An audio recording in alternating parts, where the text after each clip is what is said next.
everybody, I'm Eric the Counselor. And I'm Des Perry. This is a lifestyle show About improving your mental health. You ready? Let's experience mental health.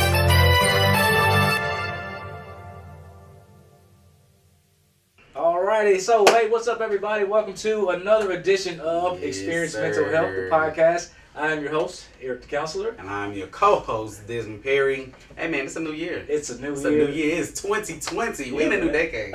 We doing it big. I'm kind of excited about it. Yeah. You getting up there, big fella? What you mean? What you mean I'm getting up there? You know, age-wise. Because if I'm getting older, that only means you're getting up. Better. Is that what it is? That's definitely what it is. When do you go from getting older to better? Like, when is that a thing? It's when you make it up in your mind. So maybe I'm getting better. Maybe you are. I'm getting better. I ain't even 30 yet. Yeah. Are you not? I'm not 30. Okay. Yeah. It's like you have a new age every time I ask you that, so I can't really keep up with how old you are, Chris. But anyhow, man, yes, we are excited to be back. Yeah. You know, we finished out 2019. We had a great run. Great run. Great shows. Yes. You know, we let our audience, get an opportunity to meet us. Yeah. You know, we were just clowning on the shows. Yeah. And did Having all a good those time. episodes. And this year, we really want to bring more people in. We want to bring guests onto the show. Hear more people's stories. Yeah, man, because we believe that there's a lot of power in hearing another person's story. It is. Really, when you sit down and you talk to somebody and they tell you about whatever they've struggled with and been able to overcome, you can learn and you can actually improve your own mental health. And then you get to realize that, I'm not the only one dealing with this issue. Or Absolutely. This what we may think is a problem. But, it's other people, and we get to hear how they're coping with it or how they are dealing with these certain issues, and it can help us, help our lives. It's really good to know that you're not the only person struggling. Oh, yeah.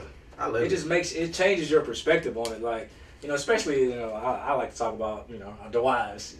I told you why I don't want to talk as much. But really, it's just good because, it's not always easy. No, it's not. And sometimes you feel alone, and man, why am I going through this? And you ask yourself, am I the only one going through this? And I can tell you the answer is definitely going to be a no. You're not the only one going through whatever it is that you're going through. Many people are, experiencing similar things in this existence. So we really appreciate you guys for tuning in. Big shout out to all of our listeners on iHeartRadio. All of our listeners on the podcast app. We're not recording? I thought he was recording already. So we ain't here recording audio. Oh, no? No audio. So yes. I told you that. Cool. So again, we had a little technical difficulties, but we're gonna keep it rolling. Back in here. Yeah. Big shout out to all of our listeners. Yeah. Really big shout out to our viewers and subscribers on YouTube. We're starting this new channel. We really appreciate you guys following us there. Be prepared for more content. We're gonna grow that page, and it's really about you guys. We do this for you. Shout out to all of our listeners who've been listening to us. And I gotta give a quick big shout out to my mama. That's probably like our number one listener. She listens to every and then text me about it, baby. I love the episode. Okay, thanks so much, Mom. We definitely appreciate you guys listening. Again, if you want to subscribe to our show, just send a text message to 31996 with the letters EMH, and you will get every episode every Monday morning. All this hot content just for you. And if you join our birthday club, we'll be sure to send you a nice little gift on your birthday. they're enjoying that, man. Are they? Yeah. Okay. I haven't heard any feedback on that one too, but And so listen, we're gonna just jump right in. This year, we're gonna be focused on, like we said, engaging the listeners and the audience, and we're asking questions on our social media, and we put a question out. What are some of the things that we should talk about? Yeah, and then we got some responses. We did. And so that's how we got Maria in the studio with us today. Okay. She had no idea she was gonna end up being on the show by responding to a text. Right. So right. We put that little survey out there, and I'm just gonna read what she had to say, what she felt like we should talk about. So the question was, what should we? What topics would you want us to cover? Right. So or something like that. Maria, she said, discuss why mental health is important in the African American community. Discuss the difference between mental health and mental illness, and why they are not the same, and why men feel counseling is not important. So those are like three really good topics that we know that our audience and our listeners are always, it's on their minds. Right. Especially like within the Black community. Mental health is not something that is, sexy. Everybody's not doing it. And of course, it's that stigma behind it where, people just feel like, if you go to therapy or if you go to counseling, then something's wrong with you. And I'm good. I mean, I'll talk to my homeboy about it. I'm straight. You know what I'm saying? I don't need to talk to no therapist. I ain't crazy. Right. But we realize that that's not what it's really about. So I asked you before the show. So tell us, what experiences have you had to make you think of these type of topics for our show today? Maria, before you do that, can you tell us a little bit about you? Yeah. She has a really long bio. Lots of excellent things.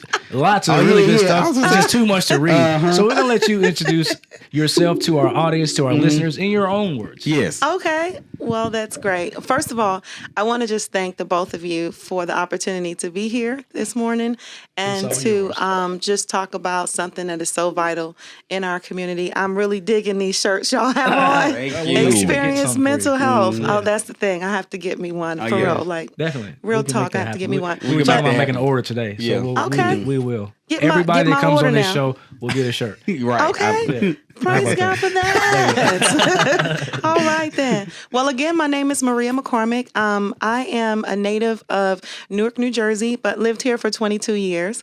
Graduate of Tennessee State University. Okay, aristocrat of bands. The best band in the world. Band in the land. I've been saying it for 20 years, but now all of a sudden society has really jumped on that. We've been doing Right. So they finally learning. But graduated with a bachelor's of business administration and accounting.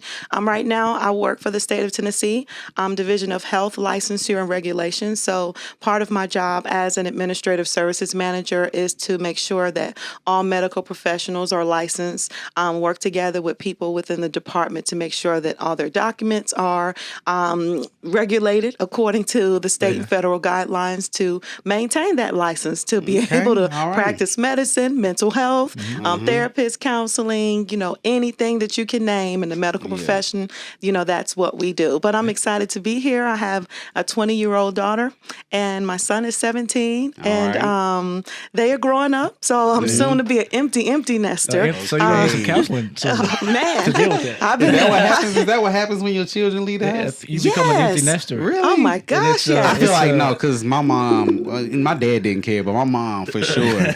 Like I'm the only one that has left. My other brother's still there.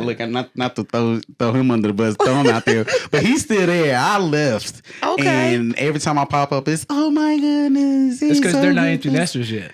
Maybe that's what it is. Yeah, they still got one. They still got one. Okay. But my daughter's room is still there, Yeah. So anytime, she goes through life and, things may get hard or she just might need some space or some air from her roommates. It's always there. I know one interesting thing happened recently. I had my niece come down to visit us from Florida and I told her that, I said, she got your room. And so she looking like, but you moved out, so she was, but I did that to kind of, just to see whether or not if she still misses us and all of that. I feel that. But it has been an incredible journey here in Nashville. I've had the chance to really see the city transform because when I got here 22 years ago, downtown was a ghost town. Right.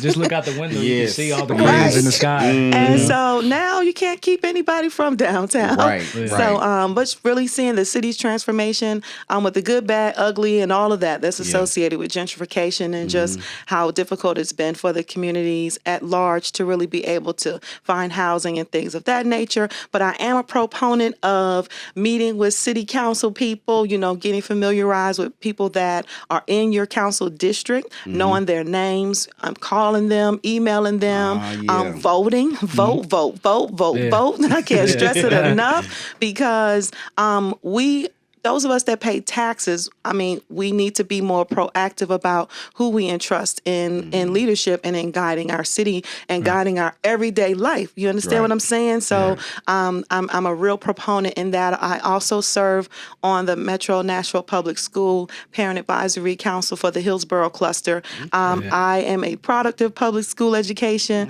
Both of my children are in public school, were in public school. My son he's at Hillsborough High. He's a junior. But I've seen some things that has concerned me about public education just in general. not only just here in the city, but just overall nationwide. But for the most part, other organizations that I am participating in are community organizations. I enjoy going to various seminars that talk about mental health. And to answer your question, I attended this workshop hosted by the Soul of Black Men is what it was called. And they were surrounded by mental health professionals on the panel. Also, there was Mr. De Silva that was there, who actually was the brother of the young man that had got killed in the Waffle House shooting. So he was there, and he was representing an aspect of what it means to cope with such a traumatic loss in his own life. And so what a blessing it was to really hear from them, to hear from the medical professionals that were there, the mental health professionals, to hear from people in the audience, just really share their story. One of the things that one of the female therapists mentioned was that there was a difference between mental health and mental illness. And so when you think of mental health, automatically you assume that that's mental illness, but it's not. And so what I was sharing earlier was we go to our physician once a year, however, our primary care doctors. Let's frame it. Let's frame it this way, because you're going into one of the topics that you said that we should discuss. Yes. Like the difference between mental health and mental illness. And so, what, in your own words, what's the difference? Well, I'm really not a mental health professional. Hey, you don't have to be. I will. But I just think about the terms mental health, yes, and mental illness. What comes to your mind? Well, what comes to my mind is being in a condition emotionally that's healthy, being able to interact in relationships, to be able to function in life, being aware of your pressure points, being able to have the wisdom on how to cope with things that are stressful, being able to be transparent about where you are in your life and not being afraid to seek professional help, seek another person that you trust. However, there are times where different mental health conditions can get so overwhelming that we need to actually seek out someone like you who are trained professionally and can be able to really help guide us into making sure that our lifestyle don't get so out of control that it becomes mental illness. And so when I think of mental illness, I'm thinking of more of an extreme, an extreme of not being able to really handle yourself emotionally. Some of it is genetic, some of it are based upon traumatic experiences that we endure and have seen. Some are internal, because if you allow yourself to not get to a place where you can talk to someone, then that can, so much of that can really, it can explode at some point, and then it can literally become mental illness. A lot of it is associated with the African American community, of what we had to deal with in slavery. So one of the articles that I had read, it talked about misdiagnosing a lot of African American men because they could be diagnosed with schizophrenia, but in fact they could be suffering more from PTSD, post-traumatic stress syndrome, and being able to understand the difference between that, that stems from slavery, you know what I'm saying? And it going from generation to generation to generation. So I feel not only a commonality to this subject, but I believe mental health is important. In my opinion, mental health is the will of God. Just as we go to our doctors to get an assessment of our physical health, we go there and get tests. We go there and they, take our blood to make sure that all of our organs are functioning the way that they should. They'll take tests, to make sure that, we don't have any diseases or things like that. They'll come back to us and share, well, this is my assessment of where your physical health is at this this point. It can be great physical health, excellent, good, fair, poor. I mean, they'll have ratings. And so how much more should we be more mindful of our emotional and mental health? Because I believe it's God's will that, we live a life where we're mentally healthy. Because if not, then you will encounter a mental illness. And so that's kind of my outlook on it. And feel free to chime in. I was gonna say, no, that's a great point, because like just as you mentioned, we get these checkups and we do our physical health, but a lot of people just don't take the time to work on their mental health. It's crazy. I had this shirt on and I was around my father-in-law and he was like, "You got a mental health? What you like?" He was just seeing the words. You know what I'm saying? He was just like, "What's the mental health?" Yeah. And I was just like, "Oh well, I went into explaining to him about mental health. Right. You know what I'm saying? Just as, because he's big on going to the gym, he works out and things. And I said, just as you work out, you have to work out your mentality as well. You gotta get your mind right and work on your own happiness and keep your own peace. And I feel like a lot of people don't understand that. Yeah. I mean, I think it's generational, definitely. Yeah. As you've mentioned, people of color in this country have a long history of problematic issues as it relates to mental health. And getting treatment. We all know about the Tuskegee Airmen experiment, where that was an issue where they injected people with the disease, and people of color have developed a sincere and deeply rooted distrust of medical professionals. Right. There were times where men of color or people of color would be taken off the streets and put in insane asylums against their own will. Right. And diagnosed with schizophrenia. Yeah. When in fact they had no mental illness at all. Right. I was listening to a doctor at a conference I went to. Dr. King Davis was sharing a story about this insane asylum, and they had the records of this woman, a black woman who was being held there against her will for so long, and they eventually found out that she didn't have any mental illness. What she was suffering from more than anything was being poor. Like, that was it. She had, she was just poor. Right. And so how do you, just because you're poor, now you all of a sudden have schizophrenia, and now you're held in an institution against your own will for years and can't leave. No contact. Her family had died off, and, she was just a woman in this institution for no reason. Wow. And so when we think about I like to call it mental happiness. When we think about mental happiness, there's a story, especially as it relates to people of color, of where we are today, like how do we get here? And it's not just because of the color of our skin. I'm wondering, like, why are you, what makes you passionate about mental happiness? Wow. Well, number one, really experiencing traumatic events of my own. I lost my father in 2005. Yeah, I'm sorry. He Sorry to hear that. passed away of a heart attack in his sleep. He was kind of suffering from Alzheimer's and early stages of dementia.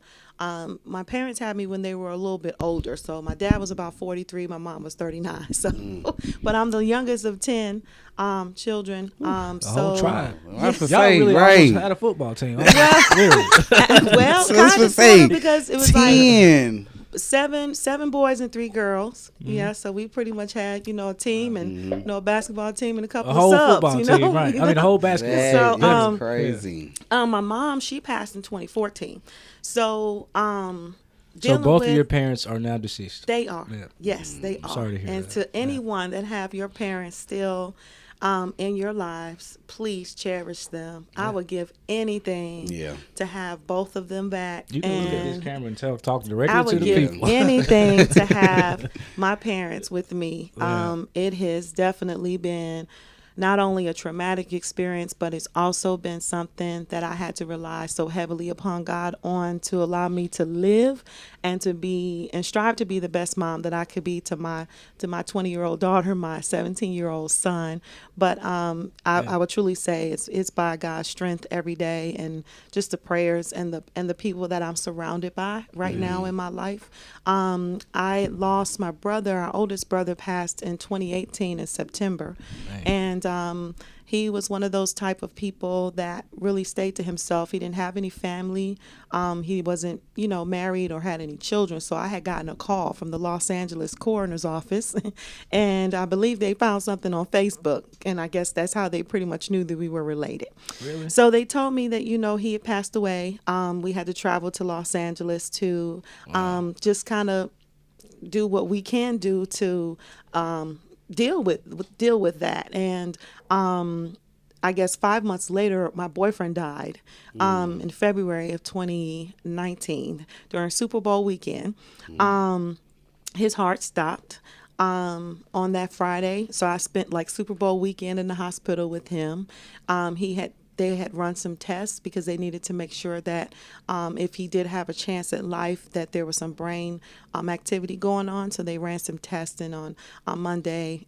He was considered as brain dead because he had brain damage. He had a brain injury, not brain damage. He had a brain injury, and that was due to when his heart stopped while the ambulance were kind of on their way to get him. There was a period of time where he suffered a condition called anoxia. And that is where you don't have any oxygen going to the brain, so it becomes a brain injury. And so he was in the hospital and just communicating with his children at the time, and that was not only traumatic, but it was almost like if you're on a football field and the impact of somebody coming to tackle you and knock the wind out of you. Right. And that's how it felt for me. I had that happen before. Me too. When I tell you, I almost lost it. I did. And I got to a point where I said, a lot of my family members look up to me as being, a woman of strength, a woman of resilience, because I was the only female in my family to graduate with a bachelor's degree, only female to graduate with high school diploma. Wow. And this includes my mom as well. Wow. So to have family members look up to you and say, well, you're real strong, and have people come and say things, you're strong. I'm like, God, I don't want to be strong anymore. I'm tired. So we did a show about this, like the negative effect of the superwoman. Yes. And how it's more, there's more of a negative effect on Black women because you're trying to be there emotionally for people when you might need someone to be there for you. Yes. And you're putting, you put all your own needs to the side to tend to other people, and I can see how that could be negative, towards your own mental health. And so I'm glad you were able to recognize that and say, you know what? I can't do this, and it's okay. Yeah, and I did, and I got to a point where I realized I need to talk to somebody because, we can be strong for so long. And I think the resilience that God has allowed me to have to not get to a breaking point to go and do something damaging to my body, I knew that I needed to really seek help. I really need professional help at the time, and going to see a therapist and to talk, it was therapeutic for me. It was everything that I needed in order to allow myself to continue and at least purpose to live every day after that, because it is such a challenge when you having to deal with someone who, the loss of someone that you wanted to spend the rest of your life with. And he didn't always have a great life. He was a native here of Nashville, but he had a criminal background. He spent some time in prison, about 20 years. He actually saw a mental health counselor of his own while he was in prison? For a very long time, in and out. And so he would still go even while he was out. And I learned a lot from him as it relates to how to, parent older teenage children, because all of his kids were like in their 20s now. And so, but it was so unfortunate. He died of congestive heart failure at the age of 45. And his father died of the exact same thing.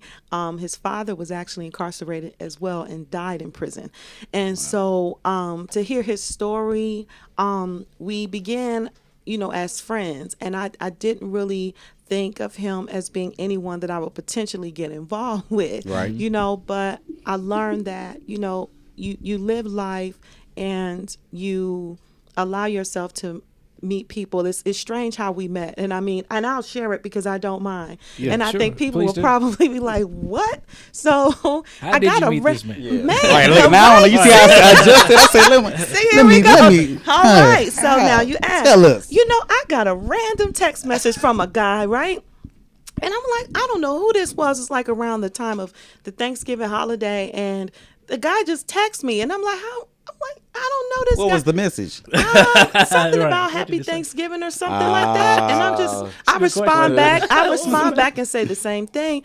But then to kind of fast forward some, I end up having a conversation with him. I'm like, well, and he told me he was incarcerated, even at that time of So the he sent you a text. text from prison? Correct. in And prison. yes. And then he tells me, he's like, well, I'm like, well, how did you get my number? He said, well, honestly, my daughter had given me a telephone number. I was asking for another number to reach out to them, and she must have transposed the numbers. And so he got my number. Okay. And I was like, whoa. And I said, God, what is this? Like, how you going to have? But see, the thing was that we began meant to be. interacting with each other.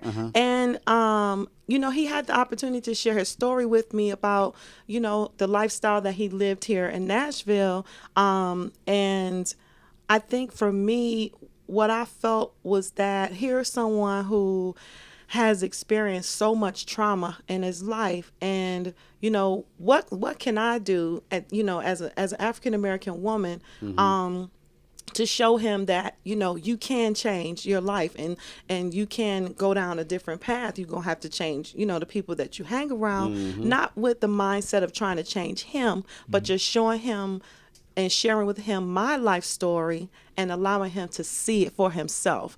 And so part of our friendship grew over the years. He had gotten out for just a short period of time. And then for whatever reason, he's always been on blood pressure medication. So he got caught with like a DUI or something. So he had to go back for a couple of years. But when he was out, I remember he didn't feel well. And so we had taken him to the ER because he just kept coughing and he thought he had pneumonia. And the doctors had told him he had congestive heart failure. So I believe at that moment, they may have told him how long he had to live, but he didn't tell me. And so, you know, here I got this issue with God. I'm like, God, look, now I done waited for this dude, right? Yeah, right. Okay, so now he got a criminal record, and I don't pass judgment on anybody that has gone through issues in their life. And I think as a community, if we were a little more sensitive to the trauma and just the things that people go through just in general, we wouldn't be so quick to pass judgment, because it can happen just to anybody. Yeah. And we see it day in and day out. And so he didn't, I know he didn't tell me. And it was such, like I said, it was like being hit by something, and the breath being taken out of you, because my brother had just died like 5 months earlier than that.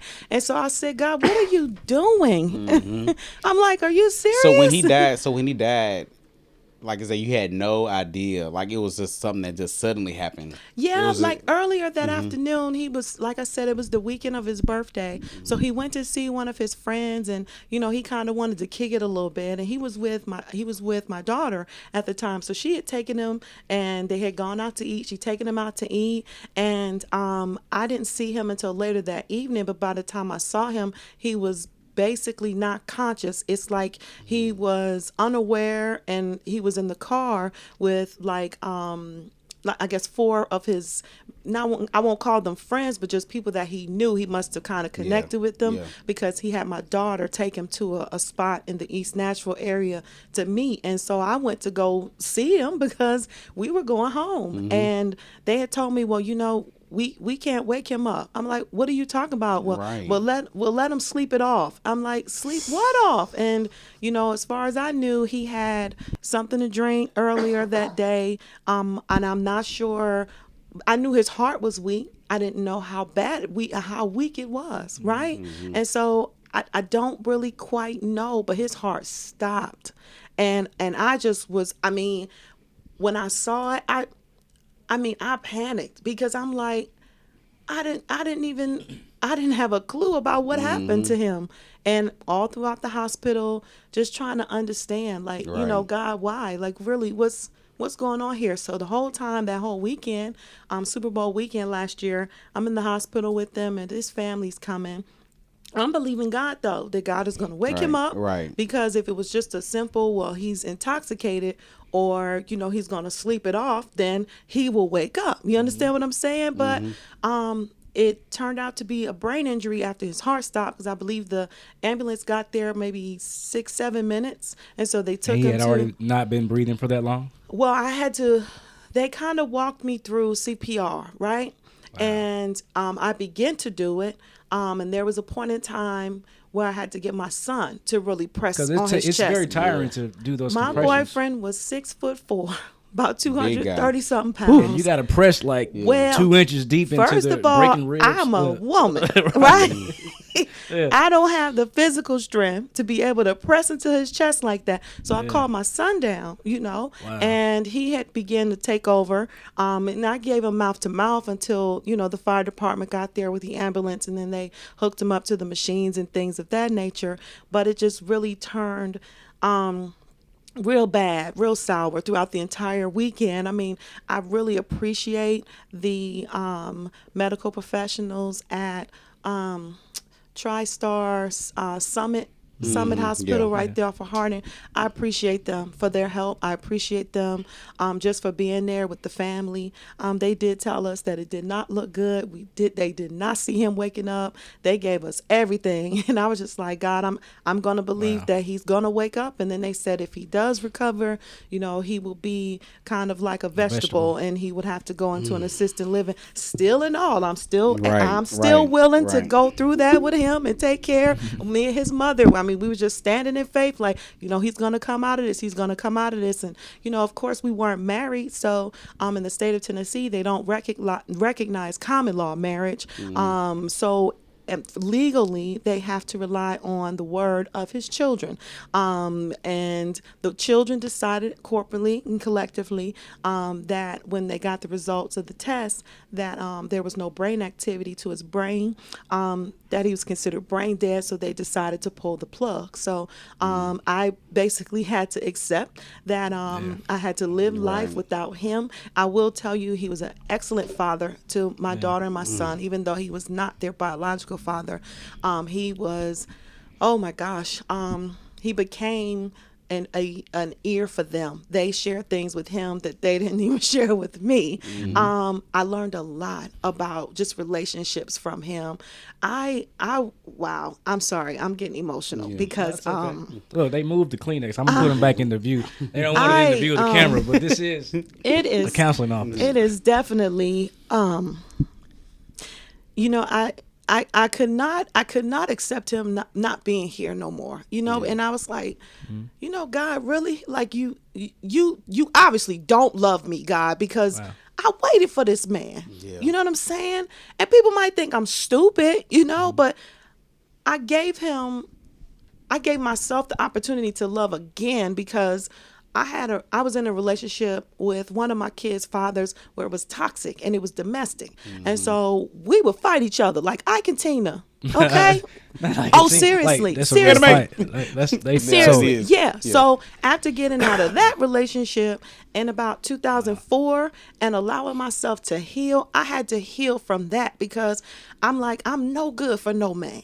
I'm no good. I got baggage, right? Did you feel like you lost some of your own personal sense of self and self-worth? Oh man, yes, in a way of, you know, you're asking being in the toxic abusive relationship. Oh man, it's like I was like in my early 20s, and so he didn't really know old dude, right? Didn't really know him. He stayed with me. I stayed in public housing, so he ain't had nowhere to go. So he stayed with me. I ended up getting pregnant. We both agreed to terminate that pregnancy. A year later, I got pregnant with my son, Daniel. I refused to get rid of him. I'm so proud of him. He brings so much joy to my heart. My daughter is a little different story, because I met her father being on summer break going back to New Jersey, and it was just a fling. I mean, I went like, I'm coming down here to go to school. I'm not trying to be with nobody in New Jersey. I get back here like, man, I'm ready to march in college again and go through my second year in the band. Found out I was pregnant. I'm like, oh man. So, but I will tell you that my daughter, she has really changed my life. It grew me up, you know, as a young lady in college, to know that you had someone that was looking up to you. Every decision that you made, you had to pretty much make it to make sure that she was taken care of, and that everything that you did as a parent, know that someone's watching. And so I love both of them. They are my joy. They are everything to me. And but losing my boyfriend was something that was difficult for me to accept, because I said, God, I mean, are you angry with me? It's something that I did wrong, you know? And I became angry with God. I really did.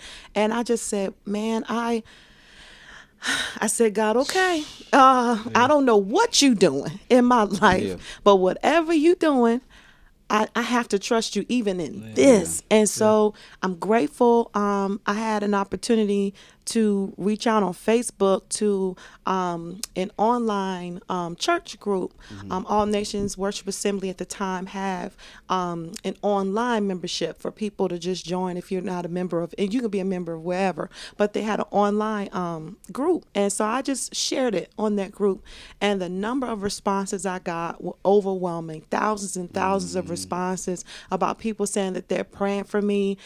So I will tell you, it is due to the prayers of people that has allowed me to get to a point to this day, January 11th, to be able to talk about this. And I didn't think I could ever get to a place where I could be able to talk about it without really breaking down. And it's gonna be difficult for me during the Super Bowl weekend this year, because it's going to remind me. So I have to surround myself with love. I have to surround myself with family and those that I care about, so that I won't allow that memory to overwhelm me to a point that I go into depression. Because when I lost my mom, I did get depressed. When I lost my dad, I did get depressed. And it was more being a functional person dealing with depression. I went to work, you know what I'm saying? But I isolated myself. I didn't go out. I didn't go talk to nobody. I didn't want to do any of that. But I will tell you that it's important to talk to somebody,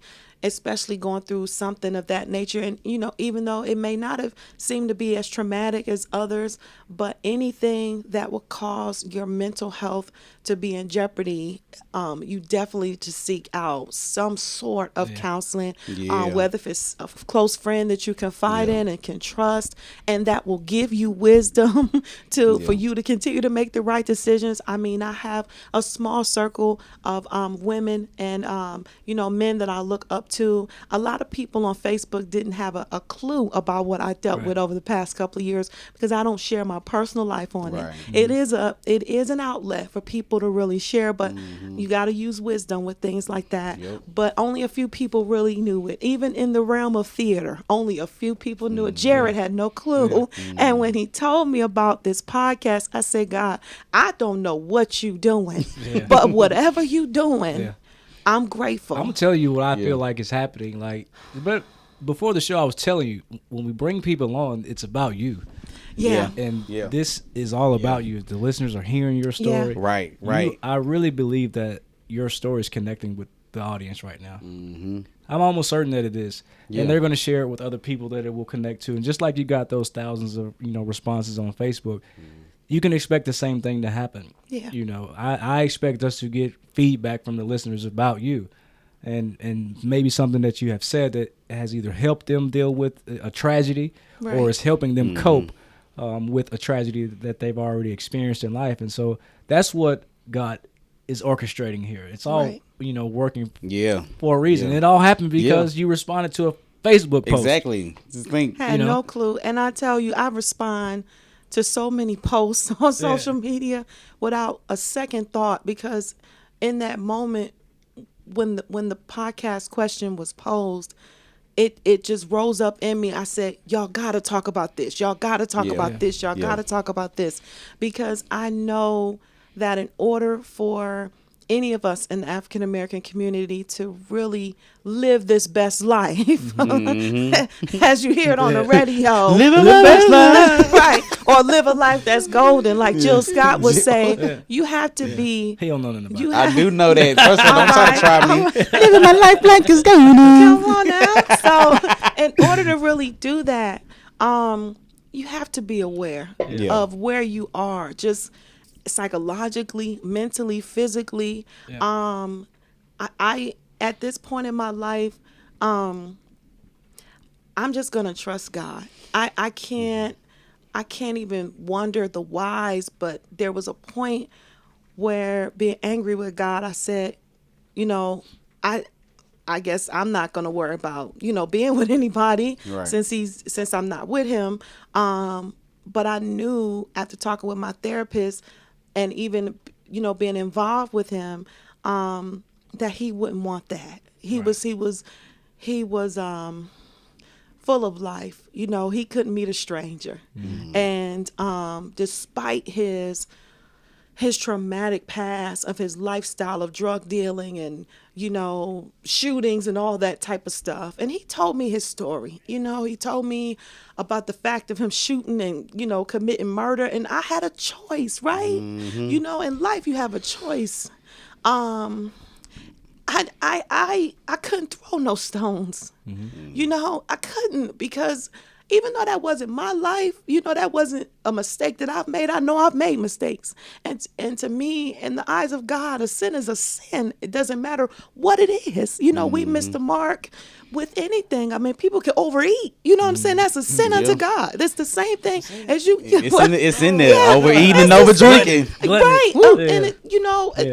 And even those things that we somehow may feel, in the eyes of God, should be more magnified over others. It doesn't. To God, sin is sin. It don't matter what level the society put on it. But I knew in my heart, really having the opportunity to get to know him, and the more I talk about it, the more I'm coming to a realization that he was not my husband. No matter how bad I wanted him to be, God just said he was my assignment. And it's difficult to accept, because I opened my heart to love someone like him. Not to say he did anything wrong, because he did everything right. I didn't have a concern about him as a man. He was secure. He treated me like a queen. He had respect from my children. They loved him. And I admired just the wisdom that he shared with me about how he raised his kids, even from prison. He would have his baby mothers come up there, all of them. They fighting with each other and all that. He had them all come up there, and he sat down and talked to them. This is how it's going to be. Yeah.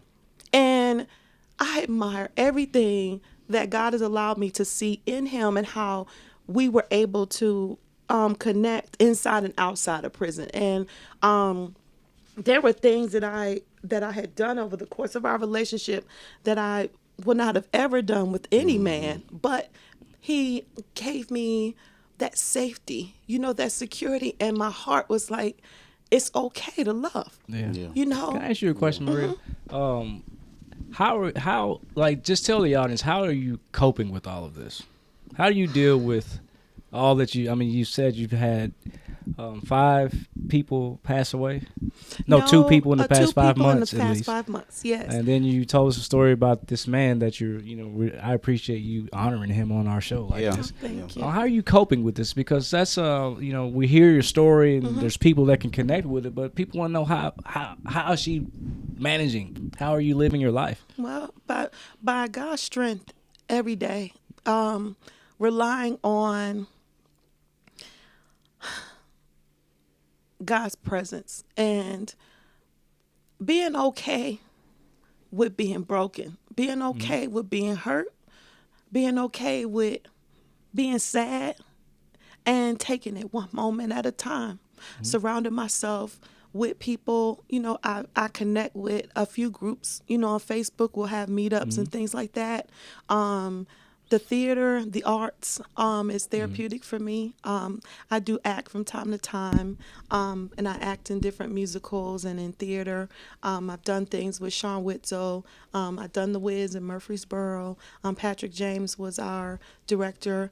You just have to find those mechanisms that will help in your healing journey.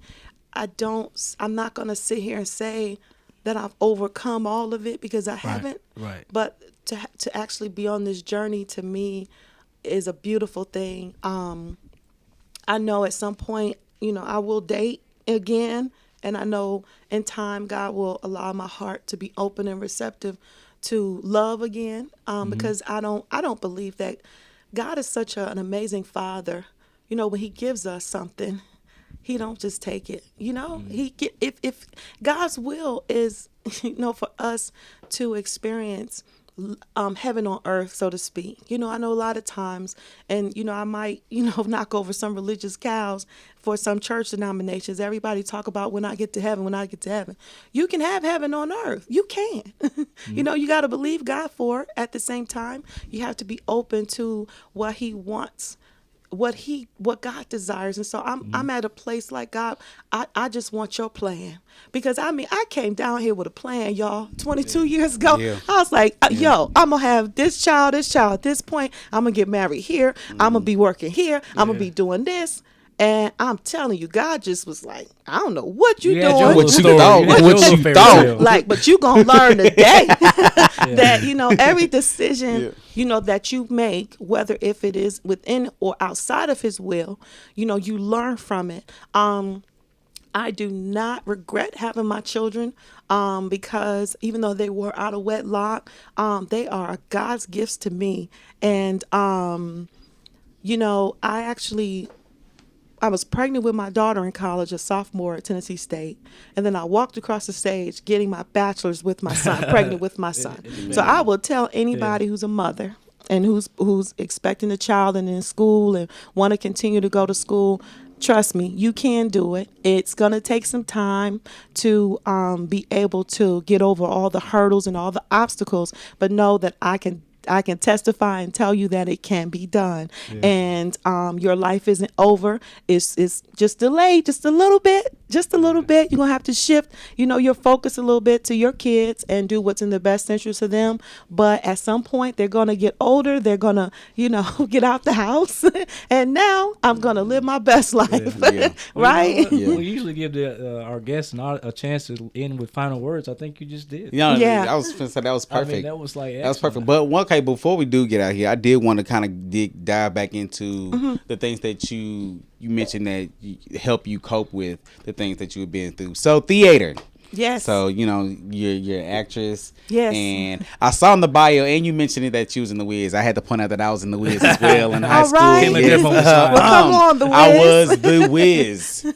In The Wiz. I was The Wiz. So, that was like, the play was named after me, but, it's whatever. It's not about me. But so how does, acting and being a part of these productions, how, like, specifically, how does it bring happiness to you as far as like, the coping? And so I've learned, even in my journey of healing with everything that I have endured, that when you get to a point where you allow yourself to really reflect and dwell on it so much so it's internally that you can become selfish. And theater takes me out of myself. If you meet me for the first time, I'm reserved. And so I'm an introvert extrovert, right? And I'm okay with that. Hey, because you need them. We need introverts and we need extroverts. So a word to the introverts out there, just know that you matter too. Introverts matter. Hashtag that, okay? Extroverts matter. Hashtag extroverts. Right, because I believe that everybody needs somebody, right? And we're all not the same. I believe God is just so perfect in all of His ways that He created introverts and extroverts to be able to complement one and the other, because you need them. So with theater, realizing that you have to portray a particular character on stage, it requires you to come out of yourself. And so my role was to Royal Gatekeeper. And I think I was auditioning for someone else. And I didn't get that role. But when the director, Patrick James, reached out to me and told me, well, I want to see if you can do this. And I'm like, well, the Royal Gatekeeper's a dude. Like, what you trying to say, yo? You know what I'm saying? But, that's not what he was trying to say. So, he was just sharing with me about the character itself and kind of what was a part of the production, and everything that he taught me throughout that time really stretched me because it required that I come out of myself. He mentioned that, well, I'm gonna need you to do a little bit of singing and everything. Like, dude, I'm really not trying to sing. Like, what? But once again, everything that that you try to plan and create for you, it's not about you. And God is telling me each and every day that I have the opportunity to perform in productions and theaters and musicals, that it's always about the audience. It's about that character, you portraying the character. And another production that I was in recently last month was God Gave Me Christmas, right? And I was the lead role. And how I came about getting that role, the writer and playwright Angela Taylor came to me at an event that was going on at Tabernacle Baptist Church. I reached out to her on Facebook and was like, I would like to audition for this role and this one. She came to me and we did like a on-the-spot audition. And so I said, oh my God, you came to me? I mean, most playwrights, you got to come to them. So the fact that she came to me said so much. I said, if I'm able to be a part of this production, I'm going to give it my all. And so she shared with me the story of a character named Wanda. And Wanda was a resident here of Nashville. I guess in terms of the production itself, she suffered a loss of her father at the hands of a woman who had killed him.